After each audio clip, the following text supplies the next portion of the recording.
Alright, hello, my name is Zateo, and today we're going to be doing a follow-up review of Shifty Someone. I'm going to try not to spend too much time looking this over, just kind of looking over any minor mistakes or minor improvements that you can make, and not go too in depth because, it can kind of be a lot to try to take in. So let's get into it.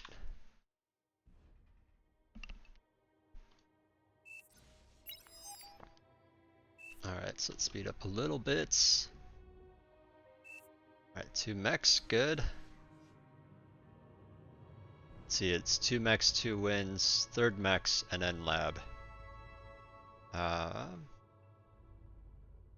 okay, so here I would suggest, and I know I mentioned this in the first video. I don't know if I go into how much detail I go into it, but here I would suggest doing 2 mechs, one of these turbines, third mechs, and then the second turbine. And if wind is really good, you can build the lab off 2 turbines. But usually you'll want at least 3. Usually like 3 is the go-to number. 4 or 5 or sometimes even 6 if the wind is bad enough. But if it's that bad, you might as well just get a solar. But yeah, here wind is quite high, so this actually works out pretty well. Energy's not draining too hard. So yeah, looks like that's totally fine given the wind is high. If, again, if the wind was a little bit different, if it wasn't quite max, like this would not work out. So here you're starting out with some grunts, which starting out with a few grunts is okay. I don't know if I would go all the way to 5. Going all the way to 5 is usually not necessary. Usually you want to construct your pretty quickly so that you can start building your base up in your economy. Because as it stands, like, yeah, sure, wind is high right now, but as soon as it dips down, 2 is not nearly enough wind. So you want to watch out for that and adapt to the situation. Now your energy is already low because your commander is also assisting the lab, which is good. But yeah, that kind of just goes back to having only 2 wind turbines. Usually after you build the lab, your commander afterwards, like you want to queue up a couple more wind turbines, to get yourself at least up to 4 or 5-ish, because the idea is you want to get your metal as soon as possible, get your lab going as soon as possible after that, so that you can have that additional 100 build power and start building units. And then as it's doing that, you can add on some more energy, because you don't need it before the lab, but you will need it after the lab. So yeah, here also, I see you pushing out quite early. That's nice. That's good to do on this map for sure. But I would argue that you want to assist the lab to get your constructor out, especially since you didn't quite have enough energy here. You want to build maybe another wind or 2 and assist the constructor when you can. And then the constructor can assist other constructors coming out, and you can push your commander out. And then like your second constructor can grab turbines and stuff like that. And that is if it's a map like this, where all the mechs that you're going to grab are basically in the trajectory that you're sending your commander. On other maps, there might be like, mechs is off to the side or mechs is behind you that you want to grab. And so you kind of want your first constructor or second constructor to grab those. But on this particular map, yeah, this is not a bad call to have it more like you have your first constructor assist the lab so that you can get your commander out right away, because it is very important on this map. But yeah, again, 2 wind turbines, not quite enough here. Your energy, even without building anything else, you're just building the constructor, like you're getting pretty low. And wind is quite high. Like 2 turbines is very, very low. I just want to emphasize that. Alright, so you push your grunts up here. You see the enemy commander's already up here. Now, in this particular position, you don't have to like, this is pretty normal for him to get this mechs here, because his starting spot is here. And that's going to be much closer for him to grab that mechs than it is for you over here to grab the mechs. It's like much further. So this is all pretty normal in terms of like positioning. Let's see, unpause. Yeah, energy's still very low. So one of the things that I would like to see as an improvement is just like whenever your energy uh, reaches 0, like right now it's at 1, but say it's less than like 100. Whenever that happens, add on more energy ASAP. In some cases, like you don't have the constructors for it, in which case you want to just use your commander to build either some solar or some wind. In this case, you do have this constructor here assisting the lab, but as it is, even though he's assisting a lab to like get units out faster, it's actually not getting anything out any faster than if he wasn't assisting at all, and that is because you don't have the energy for it. You need the resources in order to utilize the assist, essentially. So very, very important for early game. Your commander's out here, building a tower, right on the edge of his tower. In higher end lobbies, like this commander might just come up and degun this turret. So you want to be careful because this is a lot of metal sitting around to fight over. So if he can get that little bit of edge, he might go for it. But yeah, not bad. But I do see your commander sitting idle now. So the other thing, yeah, so try to queue stuff up. In fact, that's something that I notice quite a bit here once in a while is just having your commander or construction guys basically like they finish their queue and then they sit there. And what you want to do to combat that is to have longer queues. So as your commander's like pushing up, you can tell him, build this mechs, hold shift, and queue up this other mechs and hold shift and queue up this tower and then queue up this turret, or I'm sorry, this mechs, and then maybe queue up eating some of this metal out here. And of course, like if it's on the front line, you want to be careful, taking damage and stuff, because obviously you don't want to take damage on your commander. But yeah, it looks like you're getting some more wins now, so that's good. I would just like to see it much, much sooner. Yeah, you got 2 constructors out, one's assisting. Yeah, I mean, so when energy dips down this low, even though you have a guy building wins, it would actually make sense to have your second guy build like, I don't know, like 4 more wins or 8 more wins or something here, and then assist the lab again. Just like queue it up, like you can do ZC for the wind, hold shift and alt to add however many you want. And however many you want is should be dependent on what you need. Here I'd say like 4 would be okay. But yeah, you queue up your wind like that, and then you hold shift. While you're still holding shift, you just right click on the lab here. Let's see. Yeah, so that way, like, you don't have to worry about him, sitting there and doing nothing. He will automatically go back to assisting the lab after the wind turbines. Same with this one, by the way. It's a very good habit to get into. That once you you queue up your block of wind turbines, and then while holding shift, you just right click on the factory with that constructor so that he assists it when he's done, and that way he'll never sit idle. In this particular case, like with wind being so good on this map, you basically want just like huge blocks of wind. So while it's good to do 2x wind turbines, like just make a double row of wind turbines down like this.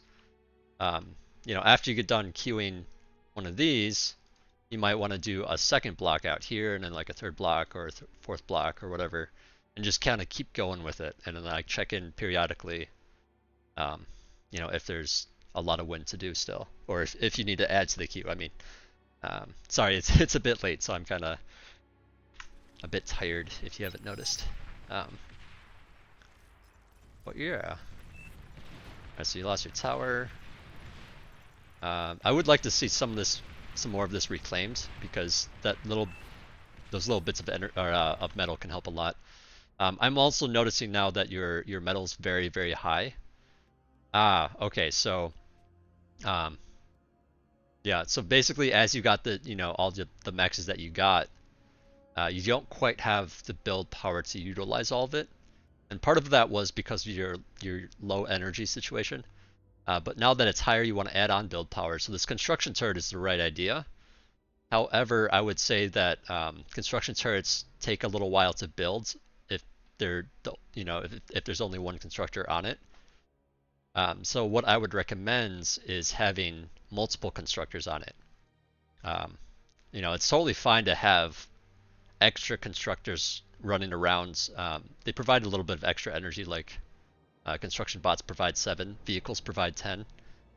Um, but yeah, I would consider this construction turret like a. I mean, it's not like, it's a pretty light cost in the grand scheme of things, but at this point in the game, it's quite heavy in terms of build time. It takes a while to build it. So anything that takes a while to build, you want to add construction power to it to build it faster. Because this whole time, it's like half done and it still has 33 seconds remaining. Um, so during that whole time, that you can assume that's more than a minute per construction turret.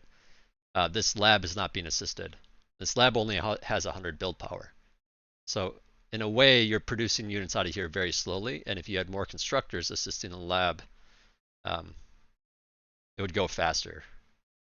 Um, so what I would recommend is, instead of building the turret right now, whenever your metal starts rising, just hold Alt. I don't know if you know this or not. I don't know if I mentioned it in the other video, but you can hold Alt.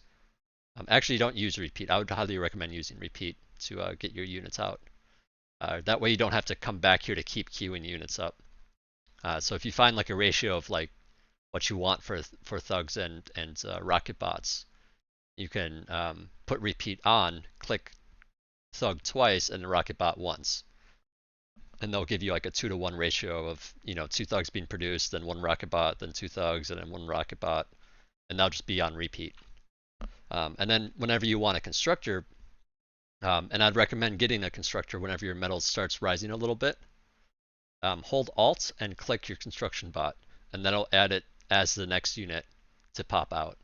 And it'll only do it once. It won't do like it won't repeat it if you hold Alt.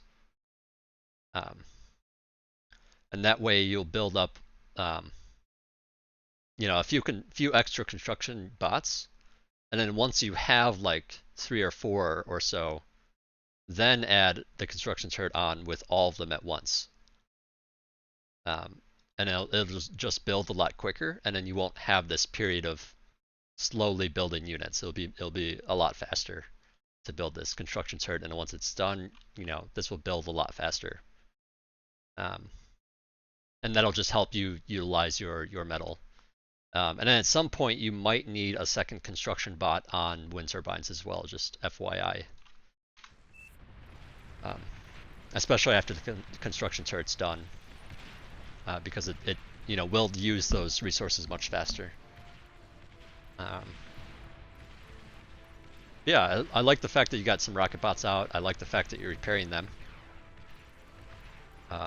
Still bits of metal here. Then again, like, your metal is full. It's not like you desperately need it or anything. But it is important to grab at some points, and it's very important that they don't get it. But yeah, it's close enough to your side that I don't think that they will get it. Unfortunately, this one here just died to rocket. So stuff like that can happen as well. But yeah, you're still repairing stuff up and all that. So now that your construction turret's done, wind's actually been really good this game. It's been really high. Yeah, these advanced solar, I probably said you could get these, but I would highly recommend just getting a lot more wind on this particular map. Just FYI. So like, yeah, I think I've probably mentioned that if you hover over the wind speed or the wind's thing at the top here, it tells you it's better to build solar collectors when the average wind is below 5 for Armada and 6 for Cortex. What they're talking about here is in terms of metal price, like how much energy you're getting per second for the metal cost. and the math works out where it's, you know, if the average wind speed is below 5 for Armada, then it's bad to go solar, and it's better to go wind in terms of metal cost. The same kind of math can be worked out for advanced solars, and for Cortex, I believe it's 9. I want to say, I feel like it's 9 for advanced solar collectors for Cortex, and 7.5 for Armada. So either way, wind's average is 14, which is astronomical. It's huge. This is very, very good wind. I would highly recommend just getting a lot more winds with that in mind, because these do eat up a bit of metal. 1 second.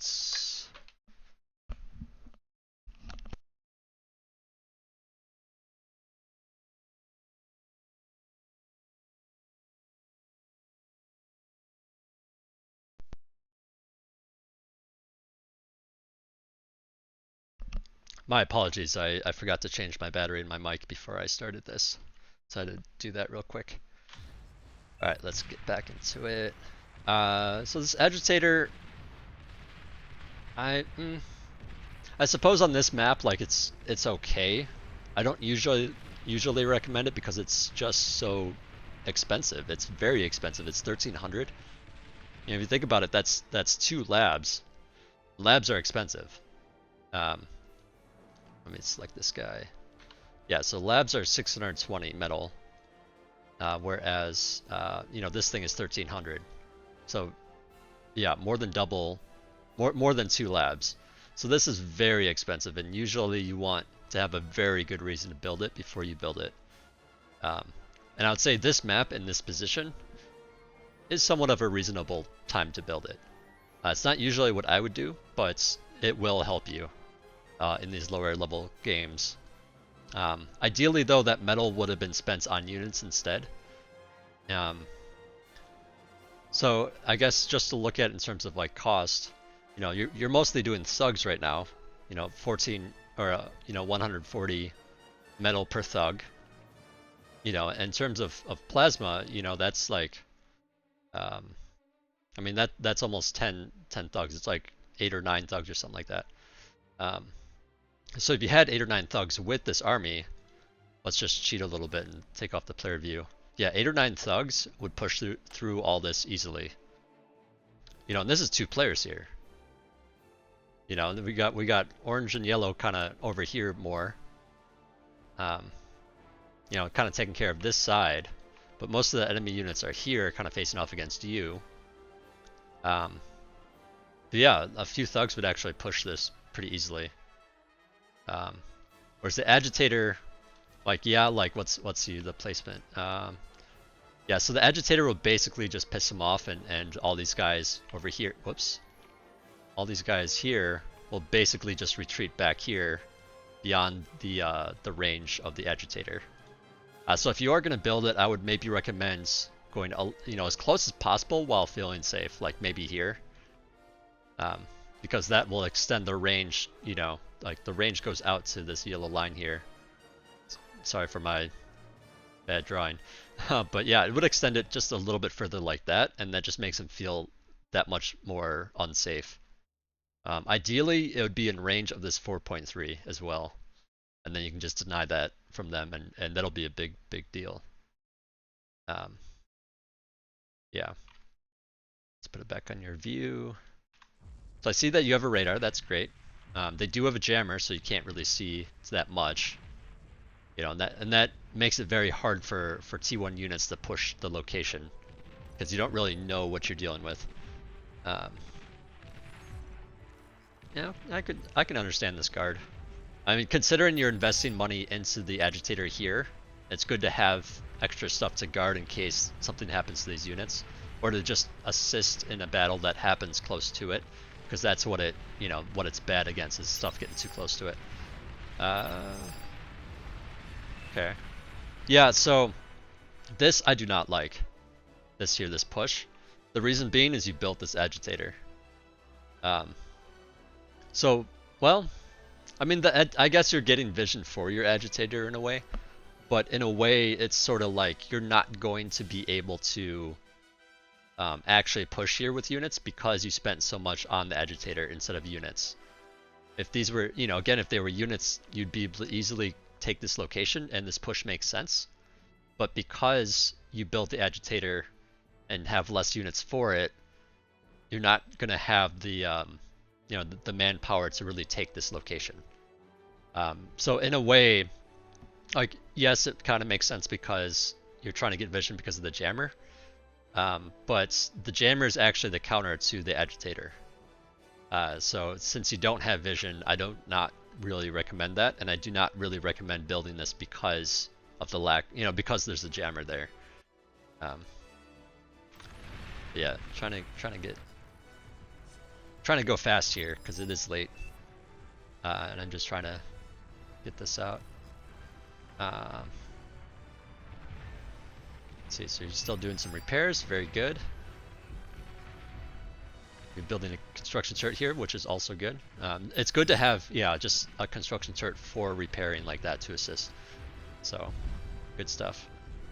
I'm still building winds, and this guy's probably about to go idle once that's finished.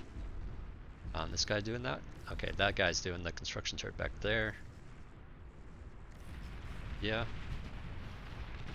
Okay, so yeah, you were able to push with a little bit of help here. Normally that wouldn't happen if they were like on the same economy that you were. In fact, they would be on a stronger economy than you are because it's 4.3. So this really shouldn't have happened, but because your opponents are probably not spending their money and, I don't know, just spending on weird stuff, so it works out for you. Your metal's getting quite high again, but I think you're adding on that construction turret, so that's good. Since your metal is rising, you could produce out of here. Oh, I'm noticing something here. So, you have this construction turret guarding this lab. I do not recommend doing that. I mean, you can, like, if you're building stuff that you do not want, you know, if you're trying to prioritize units, then do stuff like that. Just know that if you're telling your construction turret to guard something, it's only going to assist that for forever until you tell it not to. So right now, you're not building out the lab. This construction turret is trying to assist it, but there's nothing to build, and it's just sitting there idle. So what it could be doing instead is assisting this second construction turret to get it up a lot faster. And you got this idle guy back here that could be assisting it as well. So, you know, little tidbits to make this faster, and then hopefully not have so much metal. So ideally, yeah, you do not want, like, it's good to share like you just did. It's more ideal to actually share it to one specific person instead of doing it with the slider, because it's sort of like, you know, if you get a tiny bit of extra metal, you know, it's gonna help you a little tiny bit, and so you're doing that for everybody. You're giving a little tiny bit to everybody. Whereas if it was all given to one player, then that one player would be able to make a drastic change, drastic, like, you know, improvements. So it's definitely a little bit better to use the side buttons. They don't show up here because I'm on spectator mode, but usually there's you know, a share button there that I'm sure you know about. But yeah, ideally in RTS you do not want a ton of resources built up. Energy is kind of fine because that's kind of like, it's easy to get, or easier to get, and it's easy to you know, be completely drained of energy or be overflowing energy. Whereas metal, it's much harder to overflow and stuff. So ideally, you do not want to be overflowing. So the view got all screwy. There we go. All right, so I'm glad that you're eating all that reclaim. That's where all that metal's coming from. And you added on the construction turret as well, so that's good. And you were just given this extractor, or this sorry, this T2. So this is good. You're upgrading this stuff. Oh, there's some air units that showed up. Yeah, so here I wouldn't mind, like, since you see an air player doing this kind of thing, I wouldn't mind if you put down a nettle or two, or I guess since your core would be a thistle. Um, but just like placing a few. Okay, so you are putting one here. But yeah, I mean a couple would be okay. It's, you know, at this point it's not like a huge expense or anything. Um, these construction turrets here, I'm not sure if I like the position. Yeah, so they're a little bit far away from your lab. Ideally, they'd be in a position. They just feel like they're out in the middle of nowhere. Like they're able to assist this lab. You know, they're able to assist future energy buildings out here. But your first like additions of construction turrets should ideally be able to assist this, you know, that upgrade, this upgrade here, and the lab, and as well as like a few energy buildings that you may want over here or, you know, anywhere else. Because metal is oftentimes what you actually need, and so being able to upgrade these mexes right away is very important. You know, and you are upgrading one, so that's good. It's just I wish these were a little bit closer to assist everything. And again, when you do this sort of thing in this position, you're doing okay. Like you don't have to worry about making too many units at this time. You know, so you could afford to put. I mean, obviously this is just a mistake because it's on guard, like I was talking about before. But yeah, ideally this would also be assisting the mechs. And then this guy's idle. So when you get your T2 constructor, what you want to do is basically queue up all the mexes that you can, because you want them upgraded ASAP. You do not want your T2 guy just sitting here doing nothing. So while it's good that you got him on this first mex, you also want to queue with shift these other mexes.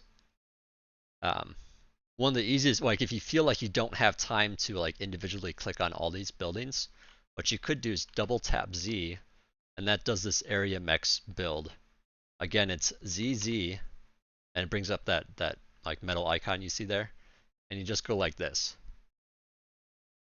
and that'll upgrade all three of these, and I'll do it in like you know, reasonable order. Like I'll go to the next like quickest mex. You know, so you can do ZZ, select this, and then that, and then, you know, do it again up here, and stuff like that. You know, depending on how you want to do it, or you know sorry, let me say it again. Depending on how many of them you want upgraded, you know, in a row like that, because you might want a fusion or something in between at some point. I hope that makes sense. Yeah, be careful with this this guard command here. So one of the things that I like to recommend to people is, well, first of all, building this construction turret so that, you know, they can assist, or that's a weird drawing, so that they can assist all three of these mexes and the lab, right? You know, so you might want them like, or you know, and you might want them in a position where they can assist more stuff out to this, you know, left-hand side. You know, so you might want to position them like right here. You know, and some of these on the corners here, maybe you do like a block like that, and some, you know, some of these should be able to hit this extractor. Most of them should be able to get this one, and all of them should be able to get this one. And then it leaves a lot of room for T2 stuff. You know, the other option, of course, is to move it a little bit closer this way. You know, that way it can hit all these mexes pretty well. And then you can even put like a fusion up here or something later on. And then as you scale your economy, you can keep building construction turret block additions. Obviously not right here because the mex, but let me put that back in. You know, so you can put them like all the way up to the max. You know, put a couple, whoops, put a couple here. You know, add another row here, and basically like build it out this way. And then you can put like, you know, converters and fusions and advanced fusions and stuff out here. But ideally, in my opinion, it's very good to, I'd say in my opinion because I don't see a lot of people recommending this, um, but I don't see a reason not to. Um, Basically, build as many construction turrets where they can assist the economy buildings that you put back here, while also reaching the lab. Because initially, as your economy is growing, um, you can manually say like, I want my construction turrets to assist the lab, or I want my construction turrets to assist my economy. So it's like basically saying I want to allocate my resources more this way or more that way. And by doing so, um, you can boost your economy a lot quicker. Now, if there's, and basically that's going to depend on like which way you want your construction turrets going will depend on if you want units right now or you want economy right now. Um, and that should be based on basically, do you feel safe? Do you feel like you can push your opponent? Do you feel like you're about to get run over? In this particular position, I would say this is kind of a lot of dots. Now, obviously, you have some allies and stuff to help you out. Um, so it feels kind of half and half. In which case, it's totally fine to do a little bit of half and half. But if you do feel safe, like say you had you know, like let's say this Sheldon ball was like copied and pasted on your side and it was yours because you built them. Um, then I would say, yeah, you should feel relatively safe. I don't know if this is necessarily a position you can push on because there's a lot of dots. So maybe you want to spend as much as you can on economy to get even more units out in a little bit. So it's kind of like this give or take kind of thing. I hope that makes sense, but that is a bit more of an advanced topic, so I can understand if you have some questions. Feel free to ask, of course. Um, by the way, if you are just a random person on YouTube watching this, or whatever random bar player, feel free to ask stuff in the comments as well. But yeah, specifically for Shifty, feel free to ask in the thread. Um, Anyways, so yeah, you're getting your stuff. Blue's still doing this annoying thing. Okay, so you did get 2 thistles. Yeah, so that's quite nice. Does help you out a lot here, so very good job there. This Juno, nice. I don't really see a particular reason or case for it quite yet, but I'm glad that you're thinking about a Juno because that's something that's oftentimes neglected at this stage. I would say though, however, this Juno is a map-wide thing. It does not have a particular range. So you could actually put this in your base. You could put it like back here or something. Or just over here so the construction turrets can assist it. That way, it's harder to be, it's harder for it to be killed off if you get pushed. So it's just a little bit safer, and it is somewhat of an investment at this stage. It's like what, 600 I believe? Yeah, 660 metal, and quite a bit of energy. And then as it's building missiles, it's also taking out some energy and metal as well. You can see at the bottom left there. Minus 2.7 metal and minus 160 energy. So it is a bit of an investment, and you can put it wherever, so might as well put it somewhere that's a little bit safer.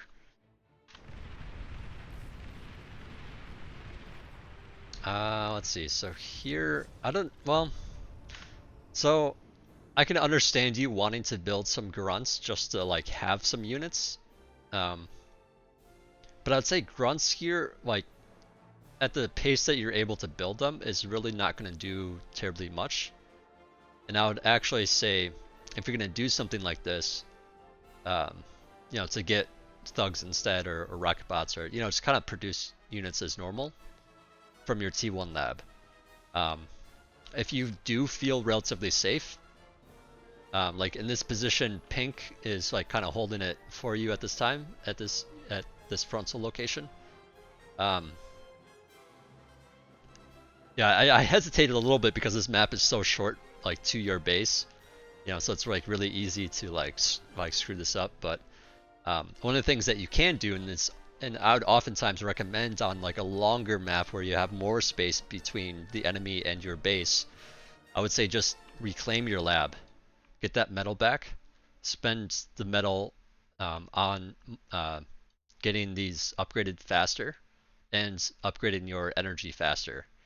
And then once your energy and metal are in a good spot, like say like after a fusion and after you got like 3 or 4 mexes upgraded, then you can just build the T2 lab. And that should be a rather quick process with having a fusion and some advanced extractors. You should have the money pretty fast. You could it'd be faster, obviously if you kind of need some build power as well. To kind of go with this T2 to upgrade all the mexes and get the fusion and stuff at a reasonable time. Um, but yeah, you can eat the lab and get that stuff faster. Now you do have a bit of metals, so like you could spend it that way as well. Um, or what am I saying? What did I just say? You do have a bit of metal, so that means you do need more build power, but that also means um, you need energy to do that with, and you don't have the energy either. So again, I don't know if you remember me saying that this constructor was idle for a bit after this like first chain of wind turbines, but if he had queued up a lot more, he could maybe even have like another big block like this. Um, he could definitely have more turbines already done, or if he had a second constructor doing it, you'd have a lot more energy income, and it'd be a lot more or a lot smoother of a transition here. Hope that makes sense. Because yeah, a lot of bar, at least for like the first stages of learning, is very much about balancing your metal, your energy, and your build power. And again, just to talk about what I said before, your build power early on could be construction bots. And then as you grow a little bit, then you want some turrets. They're a little bit more efficient, but they are also not as mobile. And the construction bots are mobile, so they can run around and guard the T2 guy. Who, say you're upgrading this mechs, obviously your construction turrets can't reach that far. So it's nice to have some T2 or T1 construction bots assisting that. But yeah, that's definitely what I would like to see you work on the most here, is just balancing your metal and energy and build power. This is not necessary. You don't like you're not even close to maxing out on metal, and the only reason why you'd need this is if you are reclaiming a T2 lab, in which case the amount of metal that you get back is more than the 2,500. Or if you had lost your commander, then maybe get this. And actually, as I say that, your commander's walking forward. But yeah, it's not something you necessarily need to plan out unless you're planning to comm bomb and run into their base with your commander and explode. Which in a lot of cases I wouldn't really recommend either. It's very circumstantial. And if that was happening, yeah, maybe you would plan and get this, but as it stands, I would not get that there. Alright, so your ally your ally does have some units here. So yeah, you have mostly grunts here. And it's mostly on the enemy that's not pushing you. Like the whole reason why you guys are doing quite well here has a lot to do with them not pushing this back and not pushing forward. Well, when they don't have a ton here, so maybe not actually. You guys are doing alright. Don't mind me. But yeah, you could assist your T2 to get these faster. You don't need that. And you don't really need this. Yeah, and again, the grunts are not going to really help you much here. I mean, it's kind of nice to show a presence, but like at this point, when T2 is out, grunts are nothing. They're just going to die willy-nilly. So you're just kind of spending money on something that isn't doing much for you here. No, a bit of vision, I mean, that's kind of nice, but at the same time, radar, you can already see those locations because of the radar, so.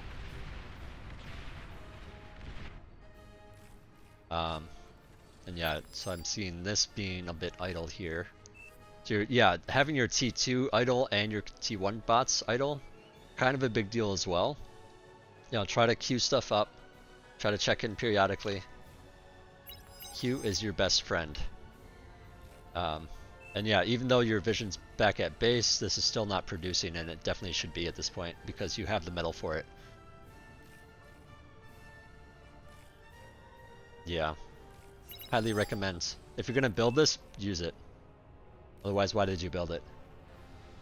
Um, it's a paperweight at the moment, and it's been a paperweight for about a minute. Well, maybe not a minute, maybe I'm exaggerating. I expected time to be going a little bit faster. Yeah, now that your T2 lab is done, you don't really need your T1 lab at this point. You have the T2 resources already. The grunts, again, not doing much. You know, you can reclaim this, get your money back, spend it on units, or you could spend it towards, you know, other stuff. Technically speaking, I don't know if I mentioned this in the first video or not. To be perfectly honest, like I get a little bit confused with all the different reviews I do, and I don't really know who I tell what, but I guess just to put it out there in case I didn't say it, on this map, or yeah, actually, let me say it this way.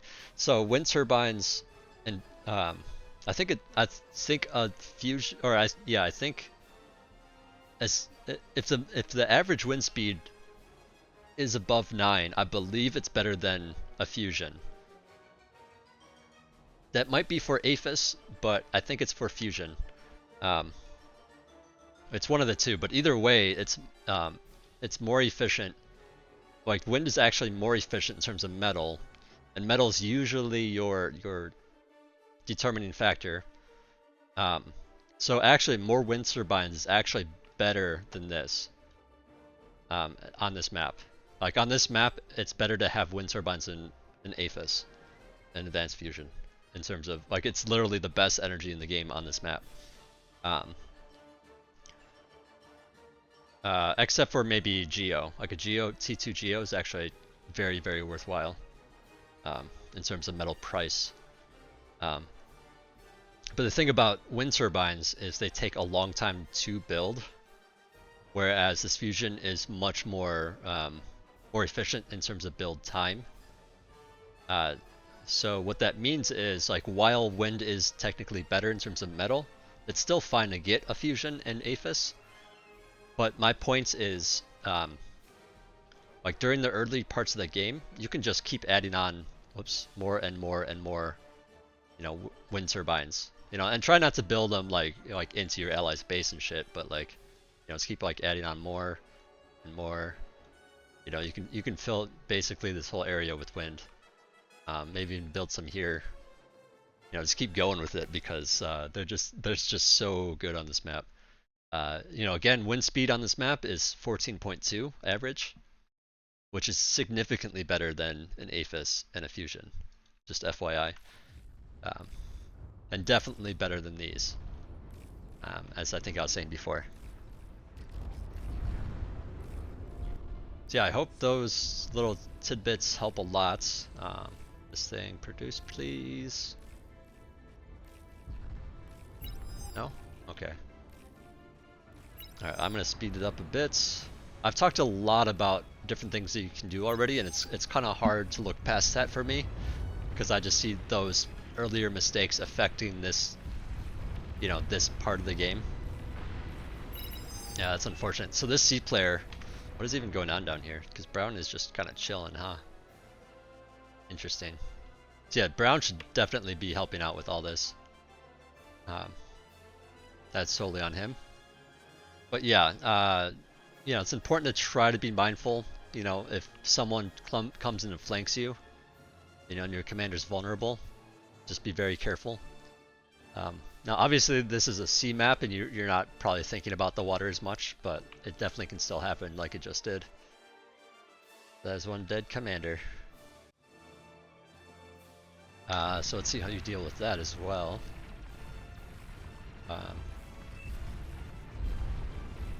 Okay, so he pulls back. Brown is... I don't know, Brown's kind of doing stuff too. Trying to defend. Careful. Try not to dwell on Brown as much, but it's kind of a big deal because if Brown dies here, then all of a sudden, you know, some of these ships can be really annoying on the coast and really annoying up here, and you know, there's just all sorts of things they can do, especially once T2 is out.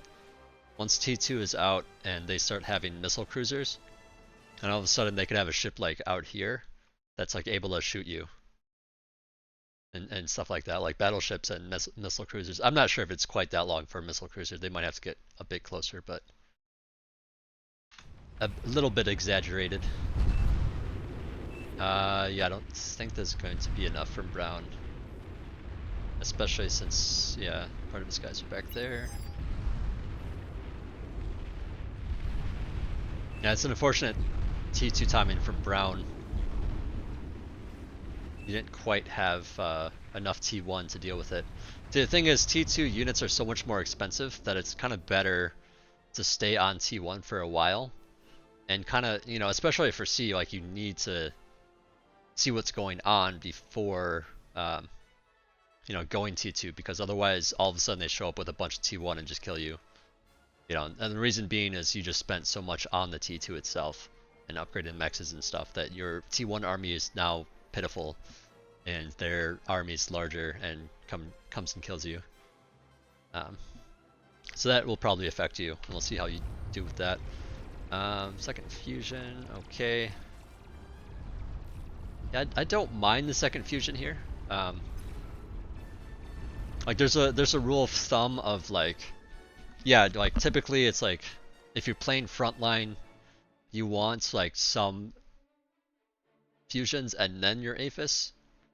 When I say some, I mean like, you know, it kind of depends, but like, you know, at least two, like 2 to 4 or so before you get an APHIS. It really depends on if like how much army you're trying to get, type of thing. If you're trying to get a lot of army, then you slowly add on fusions. And if you feel safe, like I was saying before, I don't know if you really should feel safe with this, but it's kind of a lot of stuff here, so it's kind of fine. To just like do an APHIS like you are, so you know that's totally fine. As long as you add on some converters.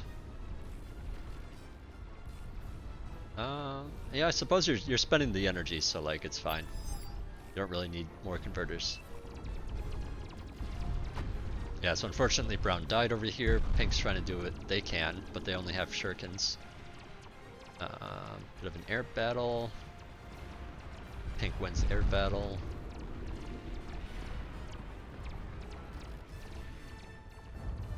Okay, so you're actually just going ducks. That's interesting. Yeah, I mean it makes sense because you got this to deal with, right? I'm just also worried about the front here because sometimes it's hard to see what they're cooking up. But given the dots out here, it seems totally fine.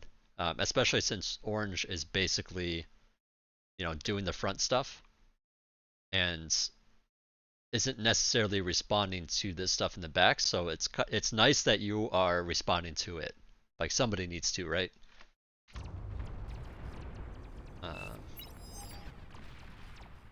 Yeah, does pink have... Okay, they're just on... Oh no, they are on C2. So if you're ever in pink's position... Come on, do I need to go? Okay, so in pink's position there's torpedo bombers. Do quite nicely against watercraft. And I should say they do quite nicely against T1 watercraft. T2, like, there's a lot more boats on T2 that have anti-air, so it doesn't work out quite as well, but at this point, like, yeah, torpedo bombers would do quite nicely against this. Also, wasps aren't bad either, though they're usually used for land, so, you know, you don't have to... Bombers would, the torpedo bombers would be a bit better in this situation. Also, this, you know, for anybody out there, if you ever have a T1 idle lab that you're not using, just reclaim it. You get 100% back, and as your economy scales and as your build power scales, if you decide that you want, say, like some res bots, it's very, very, very quick and cheap to just build the lab again. But having that bit of extra metal now can go towards getting this APHIS faster, which means more metal income eventually, in a little bit once it's done and the converters for it. So that could be a big deal. And in some cases, it might even make sense to eat your T2 lab for it.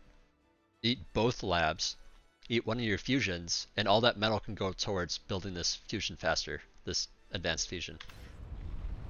It's just like rearranging things to get it faster so that you have that income quicker so that you can, spend it on units later.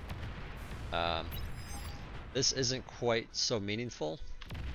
I mean, well, actually you get some stuff done. I mean, honestly, that went better than I expected. You killed some snipers and stuff with that, so like not bad. I was gonna say like, yeah, running in there like that usually isn't crazy good or anything, but they didn't have anything to respond against it, so it was all right. All right, so you're messing up a bunch of ducks. All right. Let's see, looks like Orange is gearing up to do some spam and T3. He should have eaten this lab, by the way. Here's a bit of idle time again with all your constructors. So your metal's rising because of it. So this goes back to what I was saying before, and I just want to try to hammer it in a little bit more. But if these construction turrets, I mean, obviously you're gearing up for like late game and stuff, so you can like just build some APHIS and some converters and stuff. But if you had built this block of construction turrets around here, they could be assisting the lab right now, just cranking units out like crazy. And then you just have like a huge frontal force here. Or the ducks, like if you wanted to keep going ducks, you could have like 3 times more ducks. Or 4 times more ducks, or whatever, just have like a big ball of ducks, and you could just kill this. Or you could just run into their base. Like if these ducks went out this way, you could just like really set Teal back. You destroy all of his water stuff here, and then you just like continue on onto land and destroy all of his stuff here. Let's see what he even has here. Yeah, so like in terms of defense, he basically doesn't have any. It's only these units that are at this front here. There's a harpoon here and there, but those aren't going to do much at all against ducks, especially when you have like a bunch of them. There's another one here, by the way. And then you just have to deal with a couple of ships that are popping out, but most of the time they're not going to be ships that can really deal with ducks all that well. This cruiser can. It does have a depth charge launcher, but basically out of T2 it's that and the subs, and that's it. That can hit water or underwater. In terms of like these ships, like the destroyers can. He has quite a few destroyers, so like of course be mindful. But like ducks do quite well in numbers because they can clump up so well. So so they can actually shoot a lot of depth charges out. Or I guess it's a torpedo technically, but same thing really. I guess it moves a little bit differently, so not quite the same thing. But underwater attacker thing.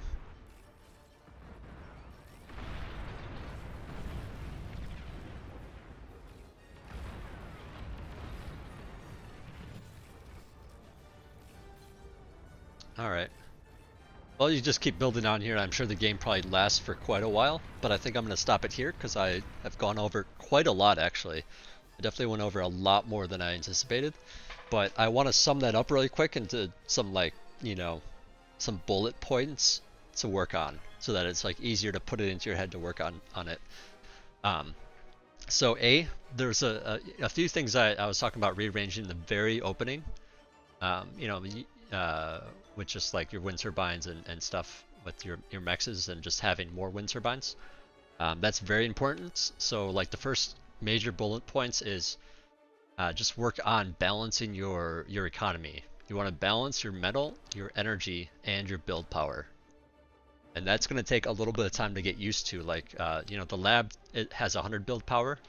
These construction turrets have 200, and these T1 bots have, I believe it's 90? No, it's 80. 84 cortex.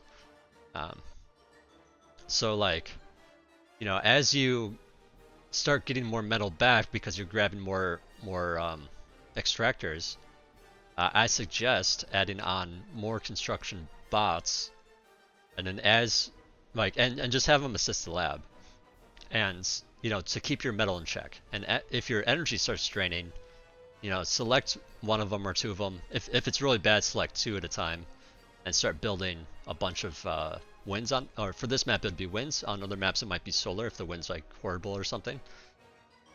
But yeah, just add on energy as you need it, and then as you have a bunch of construction bots, like say 4 or 5 that are just kind of sitting around here, not building energy and stuff. You can then use them to build construction turrets, and then once you have the construction turrets going, then you can use some of those bots to add on more and more wins. So there's kind of a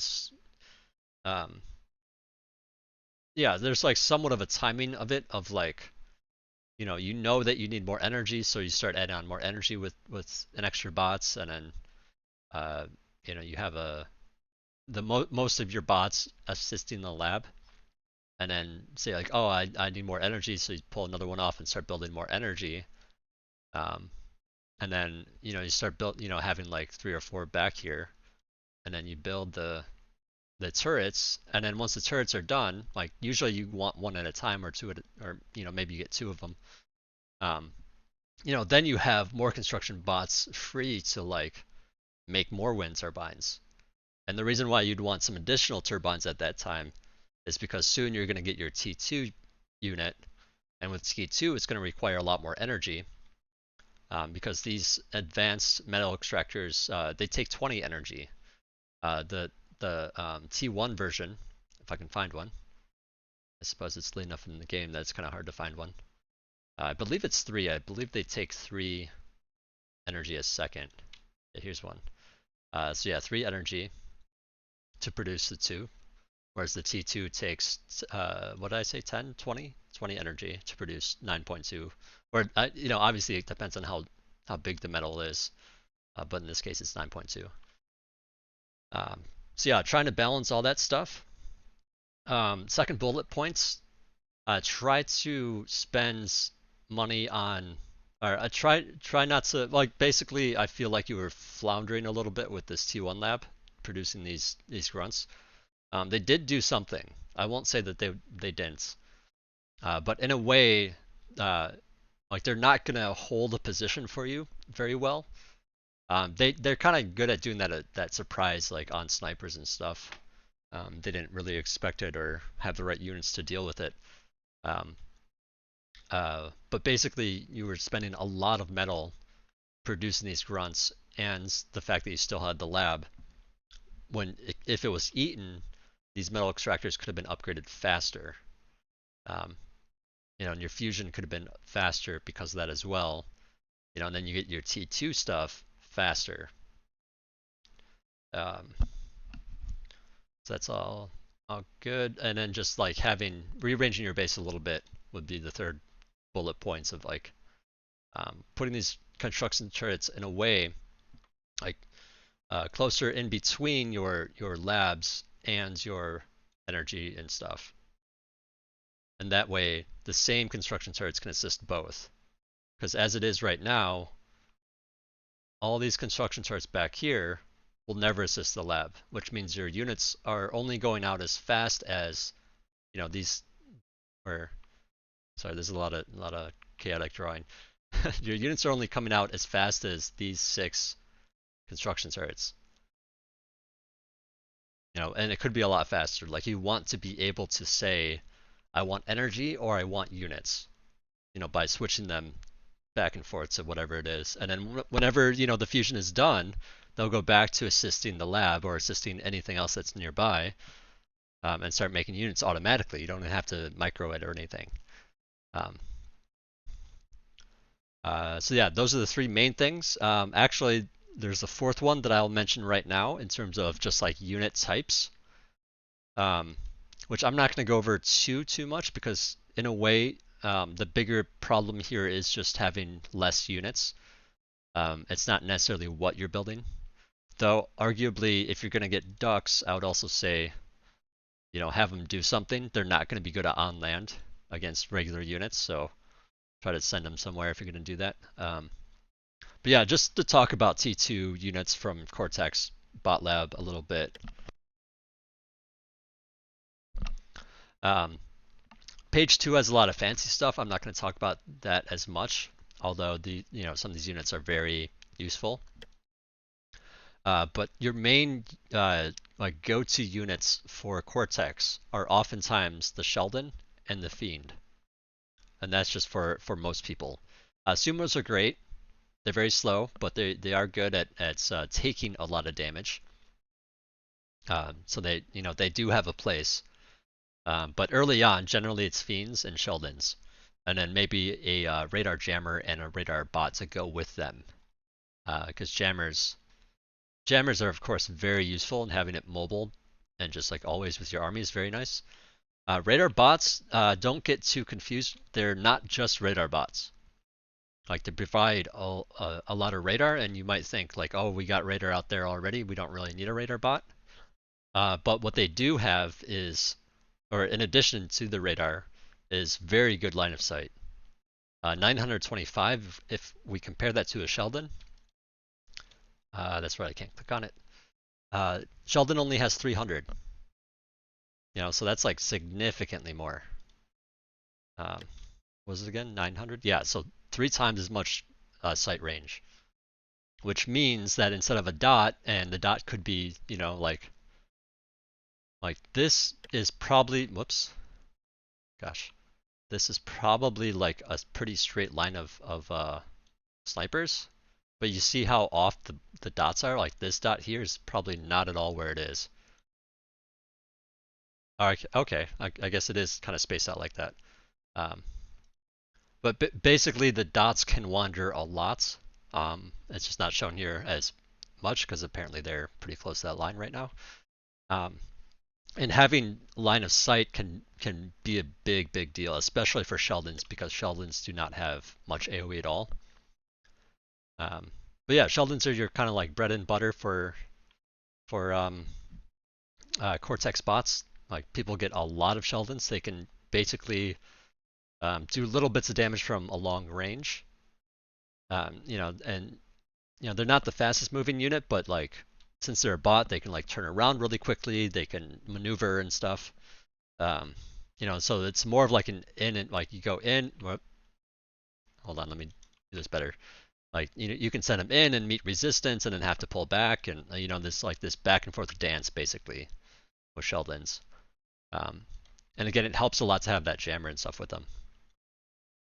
And then you got your Fiend, which is more of like a raiding unit. I think you built some, so I'm not going to talk about it too much, but like they're pretty good against spam. They're pretty good if they get pretty close, or if they're able to get pretty close to somebody. One of the things that lower levels and even higher level players don't quite know about the Fiends is they have, whoa, someone has some crazy rally. Oh, it must be orange in the spam. Let's see, can I show it here? No, I guess I have to find one that's like alive on the field. Well, I guess I can't show you the numbers, but basically when Fiends die, they have like a very small, like when any unit dies, it has this like a small explosion, right? And if you self-destruct a unit, it has an even bigger explosion, generally speaking, that does a little bit more damage. But when Fiends explode specifically, they have a much bigger area of damage, and do a lot more damage than if they just die. I think that's supposed to be like more lore, that probably has to do more with like the idea of like the Fiend has this fuel on his back that he's using as a weapon, as a flamethrower, and he's like telling it to basically self-destruct, and so it's like a bigger explosion because of the fuel. But yeah, they can be quite useful in that if you're able to get super close. You hold, I think it's space and X to see the damage. It's either space and X or space and shift. One of them shows the damage, one of them shows the radius of self-destruct and, um, straight up just dying. But yeah, sumos are also great for, they're great to hold a position in a way. They're not going to be able to shell from a distance, but if you're trying to absorb some damage, sumos are pretty good. And if you get enough of them, you can like form this nice like wall of sumos, and then you got like your Sheldons behind it with your radar bot and jammer, and you just push both walls up, and um, the sumos would take damage, and the Sheldons will be able to just shell from a distance. Um, I mean, you don't want to just like run this into their base. What you want to do is actually more you push both these groups up until the Sheldons are in range of shooting, and that you just let them shoot. And then if something tries to threaten the Sheldons, then the sumos are there to absorb the damage for the Sheldons, basically. So you have this like, when you have those two things put together, then you can kind of form this like this wall that can slowly push forward and eventually crush a base or something like that. See, I mean, there's a lot of other T2 units here, but those are the core ones. Arbiters are great at taking out buildings. They have a very long range, 1210 compared to a Sheldon that has 850. To put that in perspective, you got your Thug that only has 380, so quite a bit more range from these units. Mammoths, these big guys here. There's a lot of comparisons between, like, say, a mammoth and a sumo. They're, very slow, very tanky units. Mammoths, though, have much more range, and they attack pretty fast as well. I think they attack a lot faster. Let's see. It's not that, it's not that much faster. So, but yeah, they attack pretty fast and have that range, so they can actually deal with stuff a lot more than the sumos can. But they are very expensive, so beware. Best unit in a bot lab is always the Ghost or Spectre. For Cortex, it's the Spectre. But having stealth on the front line basically means that you have, something there that's not going to be taken out by a Juno. That you had, you built a Juno and stuff, but and you guys have jammers, so I'm sure you guys know about all that stuff. But the point being is, like, if someone has a jammer, having a Spectre kind of close to their army is kind of a big deal. You can see them and they can't see you. Radar provides the same thing, but obviously, like, it has a limit type of thing. So the Spectre can help you do that. And then if you self-destruct a Spectre, which I believe it's only a 1-second timer for a Spectre and Ghost, and EMPs around it. And the EMP is like 20 seconds or 30 seconds, so like it's kind of a long time. And so you can just like EMP like a ball or an army, or a bit of an army somewhere, and just crush it with Sheldons or whatever other units, because it's going to take 20 to 30 seconds for it to cool down. Kind of a big deal. But yeah, that's going to wrap it up for this video. I hope you learned something. Sorry, I've been kind of I don't know. I'm just tired. But yeah, come to me with any questions that you have. I'm sure we can clarify some stuff. Anyways, thanks for watching.